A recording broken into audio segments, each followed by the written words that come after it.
Mantan Presiden Amerika Serikat Donald John Trump atau Donald Trump ikut mengomentari serangan Iran ke Israel pada Minggu 14 April 2024 waktu setempat.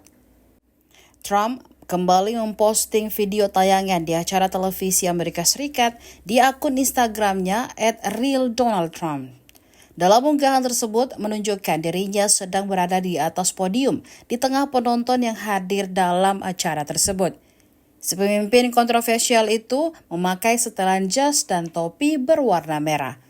Dalam unggahan itu, ia menuliskan keterangan bahwa pihaknya berdoa untuk warga Israel yang sedang diserang saat ini oleh pihak Iran.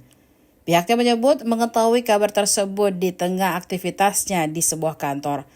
Sebelumnya diketahui, Trump juga sempat mengunggah ulang di akun media sosial Twitter atau X pada tahun 2018 lalu terkait Iran.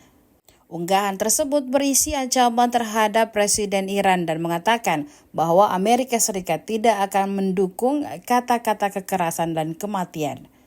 Saat itu, diketahui Donald Trump mengunggah ulang tangkapan layar di platform media sosialnya Truth Social yang memperlihatkan Senator Florida Rick Scott yang memuji pesan tersebut.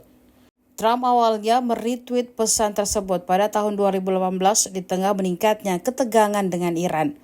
Hal ini terjadi setelah Presiden Iran saat itu, Hassan Rouhani, memperingati Amerika Serikat bahwa perang dengan Iran akan menjadi ibu dari segala perang. Pesan Trump menggarisbawahi betapa cepatnya ia bersedia meningkatkan ketegangan dengan para pemimpin asing pada saat konflik. Download Tribun X sekarang, menghadirkan lokal menjadi Indonesia.